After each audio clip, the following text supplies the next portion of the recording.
வணக்கம். இன்றைக்கு நிகழ்ச்சி உங்களுக்கெல்லாம் ரொம்ப பிடிக்கும்னு நம்புகிறேன். ஒரு பத்திரிகையாளர், எழுத்தாளர், இப்போ 80ல் இருக்கார். அவர் கடந்து வந்த பாதையில் அவர் எவ்வளவு பெரிய மனிதர்களெல்லாம் சந்திச்சிருக்காரு, அவங்க கிட்ட அவர் என்ன நல்ல விஷயங்கள் பார்த்தாரு அப்படின்றத பற்றி உங்களோடைய இன்னைக்கு நான் பகிர்ந்துக்க போகிறேன். பூர்ண சக்தி, a gateway to graceful aging. Radhakrishnan என்கிற ராணி மைந்தன்.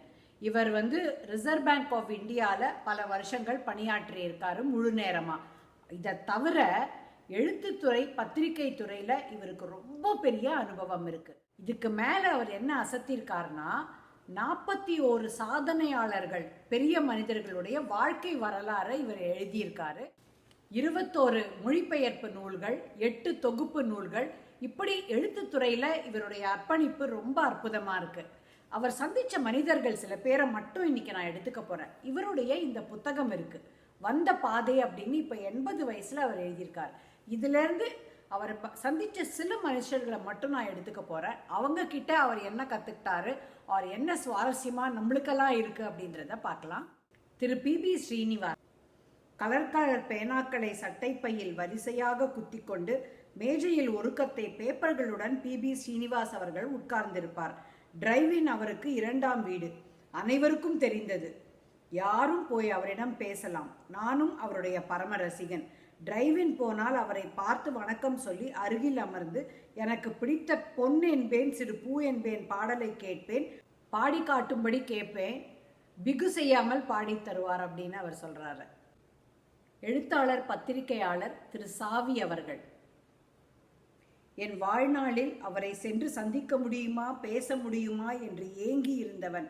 என்னை அவர் தன்னுடைய நண்பராகவே ஏற்றுக்கொண்டது வாழ்க்கையில் நான் செய்த பேறு. ஆனால் நான் என்றுமே என்னை சாவி சாரின் சீடராகவே தான் கருதி கொண்டேன். பாடம் எடுப்பது மாதிரி அவர் எதையும் சொல்லித்தர மாட்டார். அவருடைய அணுகுமுறையை பார்த்து நாம் தான் கற்றுக்கொள்ள வேண்டும். பெரியவங்கள்லாம் நம்ம பல நேரம் சொல்லுவோம் இல்லையா, பசங்களுக்கெல்லாம் அட்வைஸ் பண்ண முடியாது, நாம் வாழ்ந்து காட்டணும், அதை பார்த்து கற்றுப்பாங்க அப்படின்னு. அதுதான் அவர் இங்கே சொல்கிறார். தொடர்ந்து திரு சாவியை பற்றி சொல்லும்போது, அவர் ஒரு அலாதியான எடிட்டர். மெனக்கெட்டு 4 பக்கங்களில் ஒரு மேட்டரை எழுதி கொண்டு போய் அவரிடம் கொடுப்பேன். உட்காருங்கள் என்று நாற்காலியை காட்டுவார். என் கண்ணெதிரிலேயே நான் எழுதியதில் தன் கண்களை மேய விடுவார். படித்து கொண்டு வரும்போதே பல வரிகளை பேனாவால் அடித்து கொண்டே வருவார். அடிக்கப்பட்டவை நீக்கலாக மற்ற வரிகளை படித்து பார்த்தால் எனக்கு ஒரு உண்மை உரைக்கும். அந்த மேட்டரை இவ்வளவு சுருக்கமாக தானே நீ எழுதியிருக்கணும், பின்ன ஏன் வளவளன்னு 4 பக்கம், இப்போ பார் எவ்வளவு ட்ரிம்மா இருக்கு அப்படின்னு அவர் சொல்கிற மாதிரியே இருக்கும். வங்கியுடைய விழாவுக்காக நடிகர் திரு ஜெய்சங்கர் அவர்களை கூப்பிட போனாராம். அவர் என்னை எப்போதும் ராணி மைந்தன் என்று தான் கூப்பிடுவார். அதாவது மரியாதையாக கூப்பிடுறாராம். ரொம்ப ஜாலியான மனிதர். எல்லாவித ஜோக்குகளும் சரளமாக அவரிடம் விளையாடும். 5 மணிக்கு சற்று முன்பாகவே அவரை அழைத்து கொண்டு ரிசர்வ் பேங்கிற்கு வந்துவிட்டேன். பலவிதமான கேள்விகளை எல்லோரும் கேட்டார்கள். கொஞ்சமும் சிரமப்படாமல் மிக இயல்பாக, ஜோவியலாக பதில் சொல்லி எங்களை கவர்ந்து விட்டார். டாம்பீகம் இல்லாத மனிதர் என்று அவரை வர்ணிக்கிறார். சென்னையில் பாக்ஸிங் போட்டி நடக்கும்போது முகமது அலி அவர்களை சந்திக்க இவர் போயிருக்காரு. சட்டென்று ஒரு அறை திறக்க விலையுயர்ந்த ஸ்வீட் அணிந்து கையில் ஒரு ஆப்பிளை கடித்து கொண்டே மின்னல் போல வெளியே வந்தார் முகமது அலி. அவரிடம் நான் வேகமாக சென்று நின்றேன். மிக சுருக்கமாக அறிமுகப்படுத்தி கொண்டு can we take a still please என்றேன். கொஞ்சமும் பந்தா காட்டாமல் ஷியோர் என்றார். பெரிய மனிதர்கள் பந்தா காட்டாமல் அப்படின்றது நிறைய பேர் கிட்ட நாம் என்ன பார்க்குறோன்னா அது கொஞ்சம் அபூர்வமாக இருக்குது அப்படின்றது. எவ்வளவு மேலே இருந்தாலும் கால் தரையில் இருக்கிற மனிதர்கள் ரொம்பவே வியக்கத்தக்க மனிதர்கள் தான். இன்னொரு ஒரு சுவாரஸ்யமான விஷயம் அவர் என்ன பண்ணியிருக்காருன்னா, இன்னைக்கு பெரிய ஆட்கள், சாதனையாளர்களாக இருக்கிற சில பேரை சந்திச்சு அவங்க ஆரம்பத்தில் என்ன வேலை செஞ்சாங்க, எப்படி இருந்தாங்க, அதை போய் ஒரு நாள் செஞ்சுட்டு வர முடியுமா அப்படின்ற மாதிரி பத்திரிகைக்காக அவர் ஒரு பேட்டிக்கான கிளம்பியிருக்காரு. மாப்போசி அவர்கள் ஒரு அச்சகத்தில் கம்பாசிட்டராக இருந்தவர். ஈஸ்வரன் அவர்கள் சைக்கிள் கடை ஒன்றில் ஊழியராக வேலை பார்த்தவர். பாரதி ராஜா அவர்கள் பெட்ரோல் பங்க் ஒன்றில் பெட்ரோல் போடும் ஊழியராக இருந்திருக்கிறார். விஜிபி அண்ணாச்சி தொடக்கத்தில் டீ கடையில் வேலை செய்தவர். இவர்கள் ஒவ்வொருவரையும் தனித்தனியாக சந்தித்து விவரம் சொல்லி அந்த கால வேலையை மீண்டும் செய்வது போல போஸ் கொடுக்க வேண்டும். அந்த அனுபவங்கள் பற்றி பேட்டி தர வேண்டும். இதுதான் திட்டம். மாப்பூசி அவர்களை பேட்டி காணுவது என்பது எனக்கு விருப்பமான ஒன்று. காரணம், ஒரு தலைப்பு குறித்து அவருடைய கருத்தை பெறச் சென்றால், சார் எனக்கு சாவியில் ஒரு பக்கத்திற்கு எழுத வேண்டும் என்று சொல்லிவிட்டு குறிப்பெடுக்க தயாரானால் போதும். அது பாட்டுக்கு வந்து கொட்டும். ஒரு கட்டத்தில் நிறுத்தி போதும்னு நினைக்கிறேன், ஒரு பக்கத்துக்கு சரியாக இருக்கும் என்பார். சரியாக இருக்கும். அச்சுக்கோப்பவராக தன் வாழ்க்கையை தொடங்கிய மாப்பூசி அவர்களை அந்த நாட்களை மீண்டும் நினைத்து பார்க்க வசதியாக செங்கோல் பத்திரிகை அச்சுக்கோக்கும் பிரஸுக்கு அழைத்து போனேன். போனவுடன் சட்டையை கழற்றி மாட்டிவிட்டு வெறும் பனியன் வேட்டியுடன் ஒரு டிப்பிக்கல் கம்பாசிட்டர் மாதிரி மாறிவிட்டார். கையில் படிந்த கிரீஸை பனியனில் அங்குமிங்கும் தடவிக்கொண்டார். ஏதோ ஒரு அச்சாபீஸில் ஒரு கம்பாசிட்டரை பார்ப்பது மாதிரியே இருந்தது.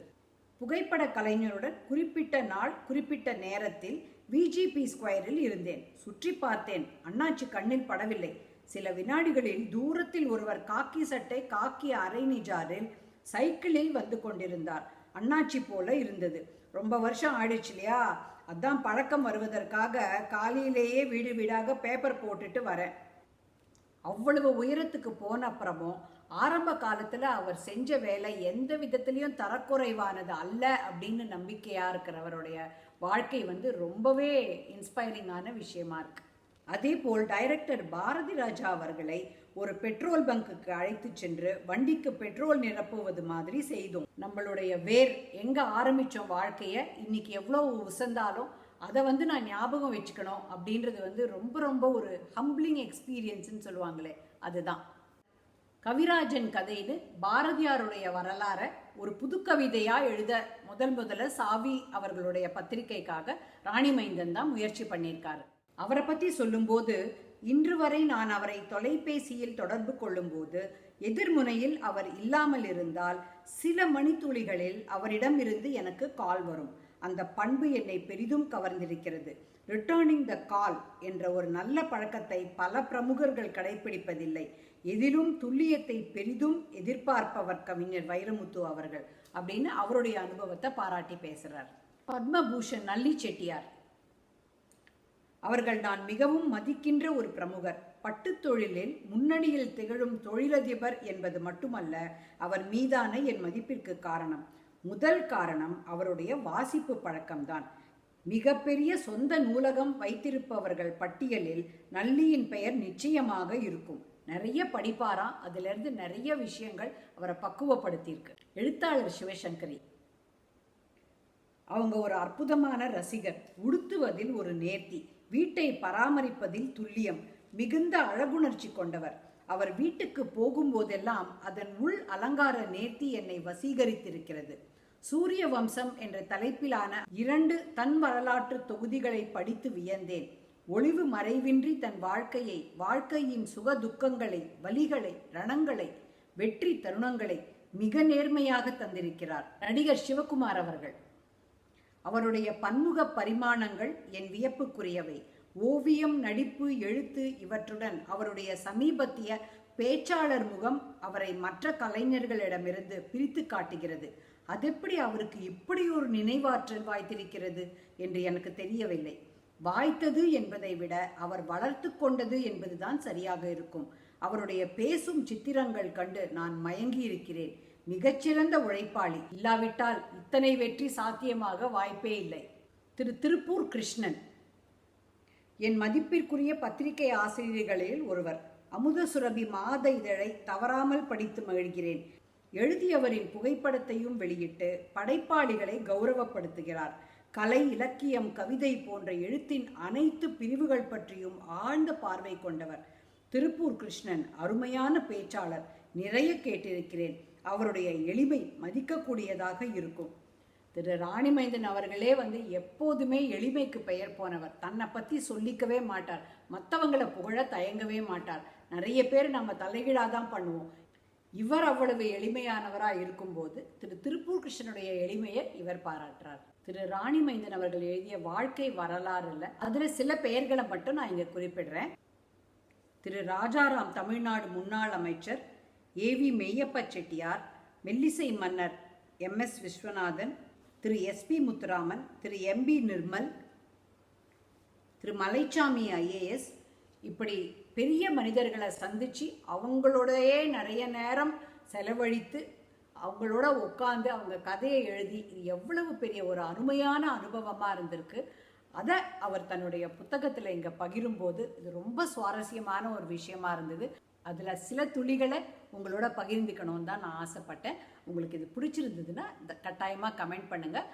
தொடர்ந்து பூர்ண சக்தியில் உங்களுக்கு பிடிச்ச விஷயங்கள் நிறைய நாம் பேசலாம்.